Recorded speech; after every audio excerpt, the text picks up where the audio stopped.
Students, पिछले किसी session में हमने एक्सेल को यूज़ किया था डिसीजन मेकिंग के लिए। डिसीजन बेसिकली एक एक्टिविटी का नाम है जो सर्टन पैरामीटर्स के ऊपर डिपेंड कर रही होती है। हम पैरामीटर्स की वैल्यू को चेंज करते हैं और डिसीजन चेंज हो जाता है। इसी चीज़ को अगर मैं टेक्निकली आपके सामने रखूं तो इसको हम व्हाट इफ एनालिसिस भी कह सकते हैं। व्हाट इफ यानी जिस तरह अंग्रेजी में अगर इसकी ट्रांसलेशन करें तो यही बनता है कि अगर पैरामीटर की वैल्यू ये हो तो डिसीजन क्या होगा, अगर मैं पैरामीटर की वैल्यू चेंज करूं तो रिजल्ट क्या बनेगा। मिसाल में आपकी इसको यूं देता हूं, आम तौर के ऊपर हम मुख्तलिफ दुकानों पे देखते हैं सेल लगती है। सेल क्यों लगती है? एक टेक्स्ट बुक अगर उसकी रीज़न दी जाए तो यही दी जा सकती है कि दुकान में कुछ माल पड़ा हुआ था, सीज़न में जो माल बिकना था बिक गया, अब जो सीज़न के बाद माल बाकी है उसको वो डिस्काउंट प्राइस के ऊपर बेच देते हैं। तो अगर मैं ये डिसीजन करना चाहूँ कि कितना माल बिके तो डिस्काउंट के ऊपर कितना मुझे ऑफ़र करना चाहिए, 10% डिस्काउंट करना चाहिए, 20% डिस्काउंट करना चाहिए, कितना डिस्काउंट करना चाहिए ताकि मेरे पास प्रॉफिट की मार्जिन सेम रहे। सो अब ये देखें मेरे पास रिक्वायरमेंट क्या है कि मैं प्रॉफिट की मार्जिन को सेम रखना चाहता हूँ या एक सर्टन थ्रेशोल्ड से ऊपर रखना चाहता हूँ, लेकिन मुझे ये नहीं पता कि उस प्रॉफिट के लिए मुझे कितने माल को डिस्काउंटेड प्राइस पे बेचना चाहिए, कितना डिस्काउंट देना चाहिए, कैसे ये चीज़ें होंगी। ये वो एनालिसिस हैं। ये मैंने आपको मिसाल के तौर के ऊपर एक सिचुएशन आपके सामने दी है कि कैसे हम ये एक्सेल को यूज़ करेंगे कि वैल्यूज़ चेंज करें उन पैरामीटर्स की तो डिसीजन की वैल्यू क्या होगी, जिसको हम टेक्निकली ज़ुबान में व्हाट इफ एनालिसिस कह सकते हैं। तो आइए कंप्यूटर पे चलते हैं और देखते हैं कि एक्सेल में व्हाट इफ एनालिसिस कैसे परफॉर्म होता है। जी स्टूडेंट, ये एक सिनेरियो आपके सामने मैं रख रहा हूँ, हाइपोथेटिकल सिनेरियो है और ये शो कर रहा है कि किसी एक दुकान में 400 आइटम्स उसके पास मौजूद हैं और उसकी पर आइटम प्राइस जो है वो 1500 है। और यहाँ पे आप देख रहे हैं कि मैंने करेंसी PKR लिखी है। उम्मीद है कि आपको याद होगा कि हम ये करेंसी कैसे लिखते हैं। सिर्फ याद दहानी के लिए ये वाला बटन जो है ये हम इस्तेमाल करते हैं करेंसी को अपनी मर्ज़ी की करेंसी में कन्वर्ट करने में।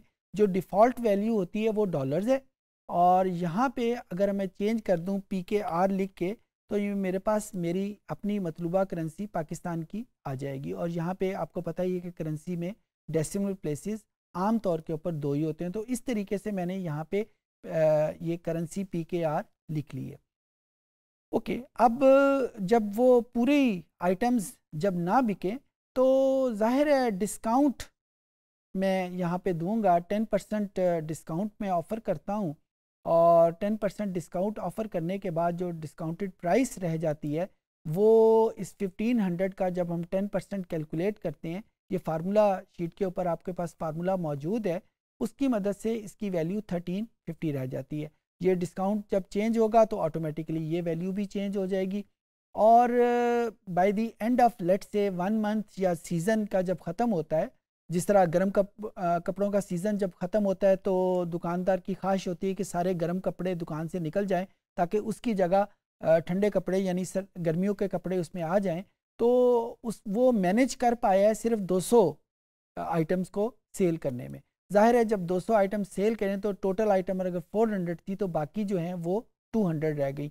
200 तो उसने एक्चुअल प्राइस के ऊपर बेची हैं और जो बाकी 200 हैं वो जाहिर है उसको डिस्काउंटेड प्राइस पे बेचनी पड़ेंगी जो, और इन सब को मिला के by the end of the day जो उसका प्रॉफिट होगा वो यहाँ पे नीचे लिखा हुआ है। अब यहाँ पे मैं ये देखना चाहता हूँ कि अगर ये टोटल आइटम्स सोल्ड चेंज हो जाएं, मैं 200 की जगह कोई और वैल्यू रख दूँ तो ये प्रॉफिट कैसे चेंज होगा। 200 की बजाय 300 हो जाए, 400 हो जाए तो ये प्रॉफिट कैसे चेंज होगा। इसको मैं यहाँ पे डेटा का बटन प्रेस किया। डेटा के मेन्यू में मेरे पास एक आइकन व्हाट इफ एनालिसिस का मौजूद है।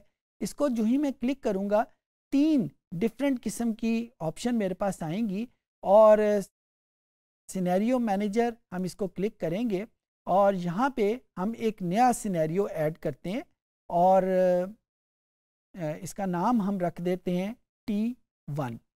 इस T1 को में हमने क्या करना है, चेंजिंग सेल, किसकी सेल की वैल्यू को हमने चेंज करना है। अभी हमने कहा कि हम यहाँ पे ये जो आइटम सोल्ड है इसकी वैल्यू को चेंज करना चाहते हैं, अपनी मर्ज़ी से रखना चाहते हैं। और उसके बाद जब ये स्पेसिफाई कर दिया, अगर आप इस ये जो सिनेरियो बना रहे हैं इसको कोई कमेंट देना चाहते हैं वो यहाँ पे लिख लें। मैं इस वक्त इसका कमेंट का नाम यही रहने देता हूँ।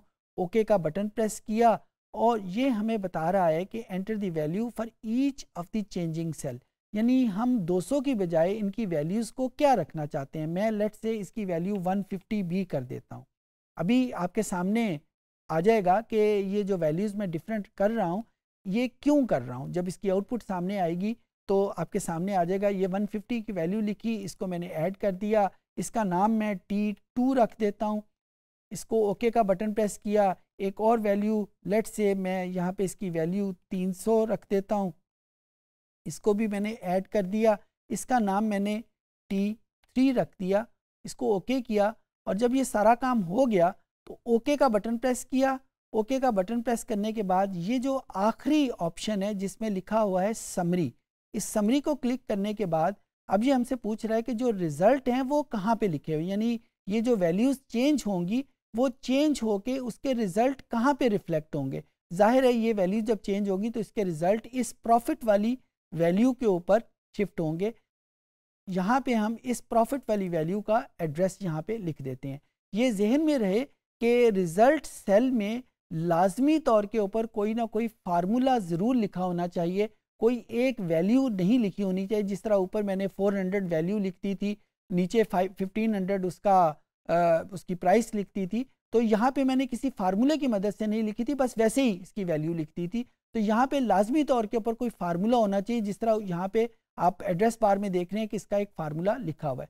जो ही मैं इसको ओके का बटन प्रेस करूँगा तो आप देखें जो वैल्यूज़ मैंने उसको दी थी, T1 की वैल्यू 150, T2 की वैल्यू 300, T3 की वैल्यू 300, और इन सब के ऊपर जो प्रॉफिट आ रहा है वो हमें इसने बता दिया है कि इसका प्रॉफिट क्या होगा। यानी मुख्तलिफ सिनेरियोज़ में प्रॉफिट किस तरह चेंज होता है।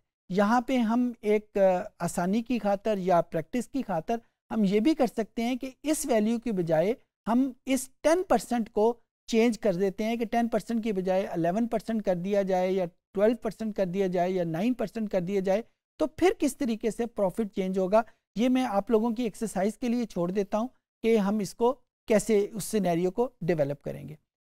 तो अब मैं यहाँ पे देखना चाह रहा हूँ कि मेरा अगर गोल 500,000 हो यहाँ पे, तो मेरा ये डिस्काउंट रेट कितना होना चाहिए।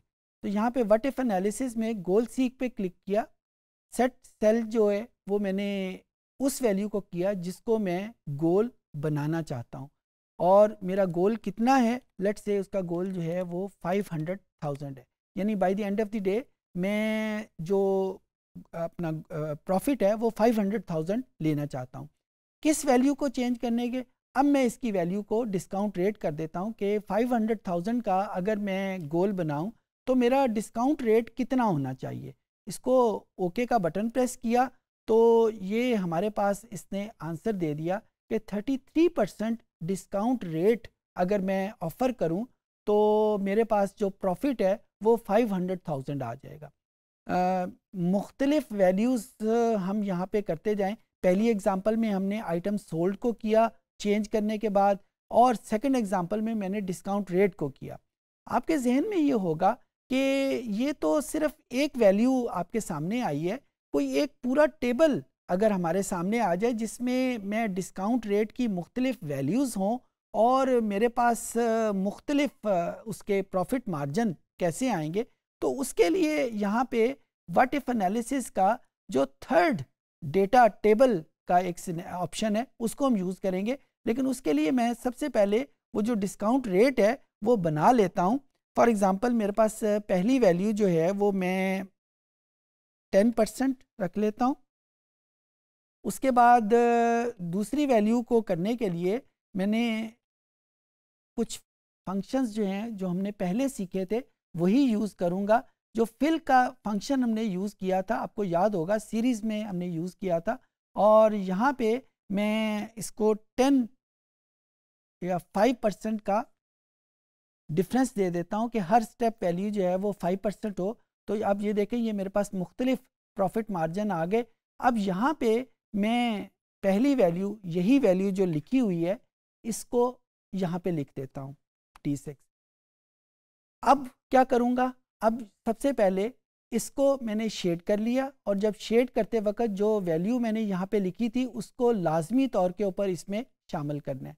इसको शेड करने के बाद मैं data, what if analysis, data table, और यहाँ पे रो इनपुट सेल या कॉलम इनपुट सेल, यहाँ पे देखें मेरे पास जो डेटा है वो कॉलम की सूरत में गिवन है, तो मैं रो यूज़ नहीं करूँगा बल्कि मैं कॉलम यूज़ करूँगा। अगर मेरे पास ये जो गिवन डेटा है, कौन सा गिवन डेटा, जिसमें मैंने मुख्तलिफ डिस्काउंट रेट दिए हुए 10%, 15%, 20%, अगर ये एक रो की सूरत में गिवन होते तो यहाँ पे मैं रो इनपुट सेल यूज़ करता। यहाँ पे मेरे पास क्योंकि डेटा कॉलम की सूरत में है, लिहाजा मैं ये इंफॉर्मेशन जो है वो कॉलम यूज़ करूँगा। अच्छा, कॉलम ये कौन सी वैल्यूज़ है, ये यहाँ पे मेरे पास डिस्काउंट रेट मौजूद है, तो इसका एड्रेस मैंने उसको दे दिया कि ये इंफॉर्मेशन जो यहाँ पे चेंज हो रही है वो मेरे सिनेरियो में यहाँ पे मौजूद है। दूसरे मानों में मैं आपको ये कह रहा हूँ कि जब हम डेटा टेबल डेवलप करेंगे तो ये सिनेरियो पहले से हमारे पास मौजूद होना चाहिए,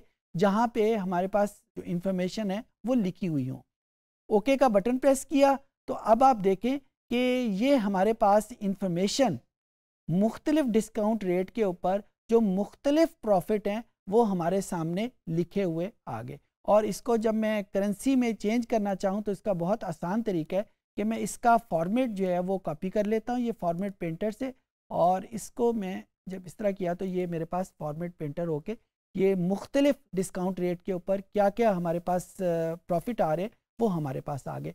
तो ये व्हाट इफ एनालिसिस जो है ये 3 डिफरेंट किस्म की ऑप्शंस हमें प्रोवाइड करता है। सिनेरियो मैनेजर सिर्फ हमें डिफरेंट सिनेरियोज क्रिएट करने में मदद करता है कि हम डिफरेंट सिनेरियोज क्रिएट करेंगे, जिस तरह यहाँ पे आइटम सोल्ड डिफरेंट हों तो प्रॉफिट किस हिसाब से चेंज होता है। गोल सीक उसका रिवर्स एक्शन हमें प्रोवाइड करता है कि अगर हमारे पास गोल पहले से मौजूद हो और उसके मुताबिक उसके पैरामीटर्स कैसे चेंज होंगे, उसको हम कैसे अचीव करेंगे, उसको गोल सीक कहते हैं। और डेटा टेबल हमें एक कंप्लीट पिक्चर जिसमें रेंज ऑफ वैल्यूज़ मौजूद हैं उसी चीज़ के जिसको चेंज करके हम जो डिसीजन है फैक्टर चेंज होता है उसको हम अचीव करेंगे। तो ये 3 डिफरेंट ऑप्शन है जिसको हम यूज़ कर सकते हैं। इस सेशन में हमने देखा कि एक्सेल में हम व्हाट इफ एनालिसिस कैसे परफॉर्म करेंगे।